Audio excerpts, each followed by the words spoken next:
শীতের সময় দেশি পুঁটি মাছ ছোট ছোট ফ্রাই করে খেতে কিন্তু ভীষণ মজা। তো আমি এখানে পুঁটি মাছগুলো কেটে দিয়ে পরিষ্কার করে নিয়েছি, নুন আর হলুদ মেখে নিয়েছি। এবার তাওয়াতে তেল দিয়ে তেলটা গরম করে নিয়ে মাছগুলোকে এক এক করে সাজিয়ে দেবো। সবগুলো মাছ একদম ভালো করে সাজিয়ে দিতে হবে যাতে ভাজা হয়ে যায়, তাড়াতাড়ি ভাজা হবে।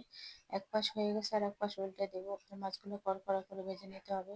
কড়কড়া করে ভাজলে কি হবে, পুঁটি মাছের একটু কাঁটা বেশি থাকে, সবগুলো চিবিয়ে খাওয়া যাবে। তো সবগুলো মাছ ওইভাবে দিয়ে ভেজে নেব। তো একটু সময় নিয়ে ভাজতে হবে। এরপরে বাকি মাছগুলো দিয়ে আমি ভেজে নিলাম। তো একটু উল্টে পাল্টে নিয়ে নিয়েছি, যাই হোক। এরপরে মাছগুলো আমি তুলে নেব। তুলে নিয়ে এর মধ্যে দিয়ে দিব খানিকটা পেঁয়াজ কুচি, কাঁচামরিচ কুচি, একটু লবণ দিয়ে লাল লাল করে ভেজে নেব। লাল লাল করে ভেজে নেওয়া হয়ে গেছে, এরপর এর মধ্যে দিয়ে দেবো ভাজা মাছগুলো। মাছগুলো দিয়ে একদম মিশিয়ে নেব, তাহলে খেতে কিন্তু আরো বেশি টেস্টি লাগবে। আর ভাজা হয়ে গেছে।